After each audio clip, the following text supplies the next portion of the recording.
everyone, welcome back to the Video Classes Lakhimpur. Myself Priya Karnani and now in this video में मैं आपके लिए GST based कुछ examples लेके आई हूँ.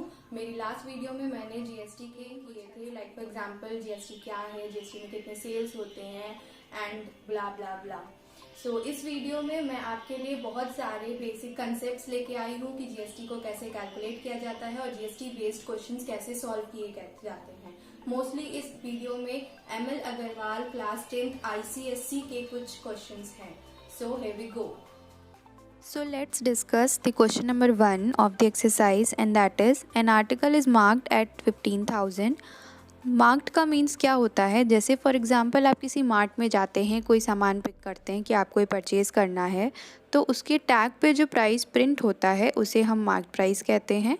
तो यहाँ पे आर्टिकल का मार्क्ड प्राइस है 15,000 और एक डीलर ने कस्टमर को 10% प्रॉफिट पे सेल किया है जिसकी रेट ऑफ GST 12% है. अब हमें फाइंड क्या करना है. The selling price excluding tax, the amount of tax under GST paid by the consumer and the total amount paid by the consumer. Total amount means including GST and the cost price of the article. तो अब क्या किया जाए, क्योंकि यहाँ तो CP भी available नहीं है जिससे हम SP निकाल सके, तो हम सबसे पहले सारी इन्फॉर्मेशन सम अप कर लेते हैं. तो हमारे पास मार्क प्राइस 15,000 है, प्रॉफिट 10% है. जैसे कि आप देख रहे हैं कि डिस्काउंट नहीं दिया हुआ है तो हम मार्क प्राइस को ही CP एज्यूम करेंगे जिससे हम प्रॉफिट निकाल सकते हैं, जो कि हमारा 10% ऑफ 15,000 जैसे जो आएगा 1500. तो अब हम फर्स्ट जो हमें आंसर निकालना है सेलिंग प्राइस, वो कैसे आएगा. Marked price plus profit 15,000 plus 1500 that is 16,500. यहाँ मैंने मार्क प्राइस को ही CP एज्यूम किया है क्योंकि यहाँ पे कोई भी डिस्काउंट की इन्फॉर्मेशन अवेलेबल नहीं है. अब हम अपना सेकेंड आंसर निकालेंगे जो कि है the amount of tax under GST paid by the consumer, कि कंज्यूमर ने कितना GST के अंदर आने वाला टैक्स पे किया है. तो वो क्या होगा, रेट ऑफ टैक्स आपके सामने 12% और हमेशा सेलिंग प्राइस पे ही GST निकलता है, that is 12% of selling price जो कि होगा 1980. अब हम अपना थर्ड वाला आंसर निकालेंगे. तो अब हमें थर्ड में क्या फाइंड आउट करना है, total amount paid by the customer की इंक्लूडिंग GST कितना कस्टमर ने परचेज़ करते वक्त प्राइस पे किया था. तो हम कैसे निकालेंगे, selling price plus GST paid by the customer and that is 18,480 rupees. So now I am taking the second question, that is a shopkeeper buys goods worth rupees 4,000 and sells these at a profit of 20% to a consumer in the same state. If GST is charged at 5%, find the selling price excluding tax of the goods, CGST paid by the consumer, and the third is SGST paid by the consumer, and last the total amount paid by the consumer. तो अब हम इस diagram से समझ सकते हैं कि shopkeeper ने कस्टमर को सेल की जिसका कॉस्ट प्राइस था 4,000, मतलब शॉपकीपर ने परचेज़ किया था 4,000 से, उसने अपना प्रॉफिट ऐड किया जब सेल किया 20% of CP that is 800 rupees, and selling price क्या हो जाएगी, cost price plus profit that is 4,800 rupees. Now next में हमें क्या फाइंड करना है, CGST paid by the customer, कि CGST कितना पे किया गया है कस्टमर के द्वारा. तो GST की रेट है 5% और हमें जैसे पता है कि CGST SGST इक्वली डिवाइडेड होते हैं, तो यहाँ पे CGST की रेट हो जाएगी 2.5 एंड SGST की भी हो जाएगी 2.5. तो CGST हो जाएगा 2.5% of selling price that is 2.5% of 4,800 and the answer is 120 rupees.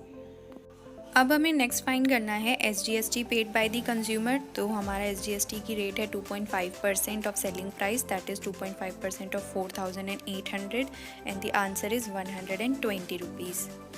तो अब हमें लास्ट में फाइंड करना है total amount paid by the customer. तो टोटल अमाउंट का मीन्स क्या हो जाता है, including GST what ever it is, CGST और SGST बोथ. तो यहाँ आंसर आएगा selling price plus total GST paid by the customer that is 4,800 plus 240. The answer is 5,040 rupees.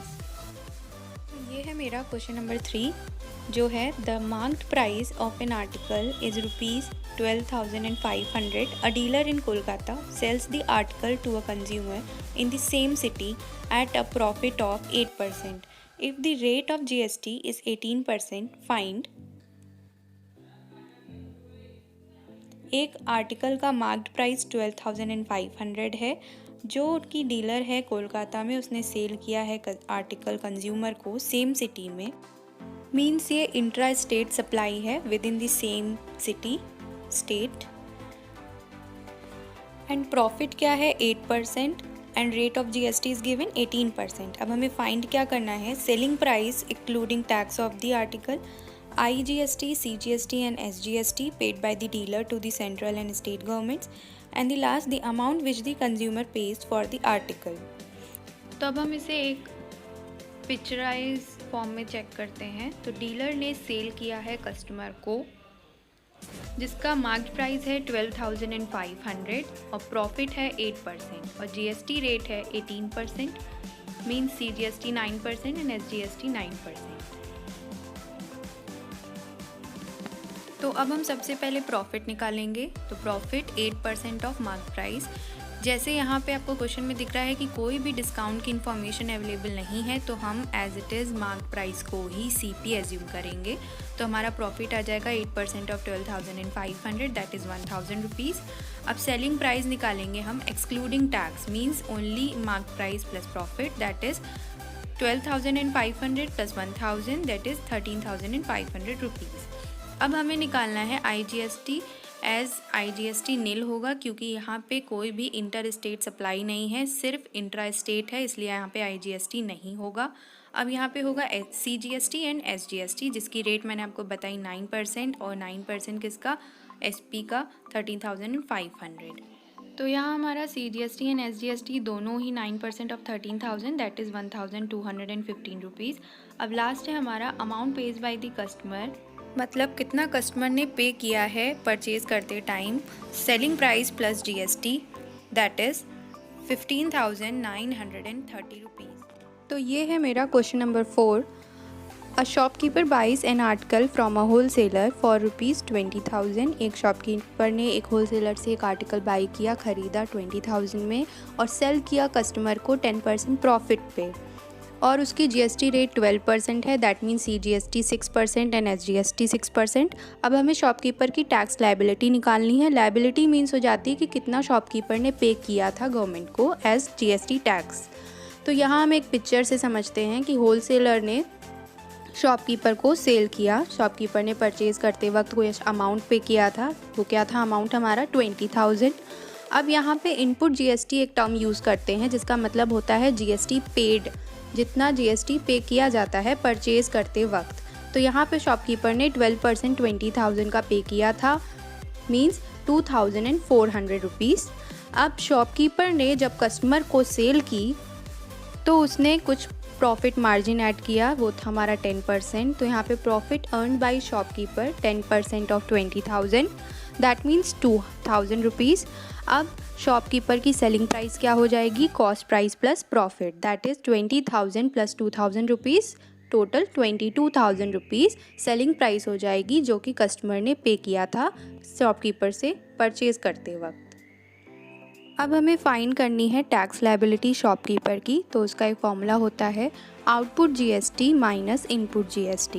Output GST means जितना GST कलेक्ट करता है shopkeeper customer से और input GST means जितना वो परचेज़ करते वक्त होलसेलर को पे करता है.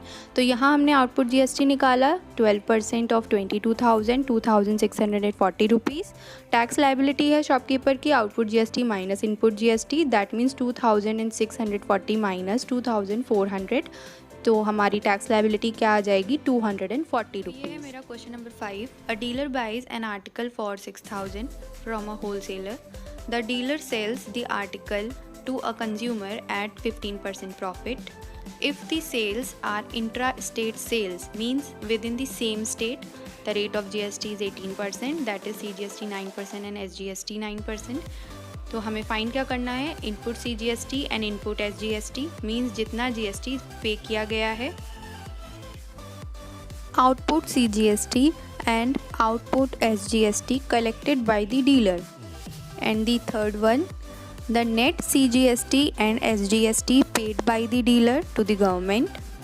Fourth, the total amount paid by the consumer. तो ये थोड़ा सा कॉम्प्लिकेटेड है हमारे प्रीवियस क्वेश्चन से, तो यहाँ हम इसे थोड़ा सा पिक्चराइज फॉर्म में समझेंगे। ये हमारे होल सेलर वेरी एंग्री, ये है हमारे डीलर थोड़े से लीनियंट हैं, और ये हमारे कस्टमर। तो डीलर जब परचेज़ करता है कोई आइटम होल सेलर से, तो उसका कॉस्ट प्राइस क्या है 6000। यहाँ पे उसने input GST means input SGST and input CGST दोनों ही पे किया है obviously. 9% of 6000 that means 540 and 9% of 6000 input SGST that means 540 rupees. As ये एक इंट्रा स्टेट सेल्स है, तो यहाँ पे सिर्फ CGST एंड SGST ही अप्लाई होगा, no IGST will be there.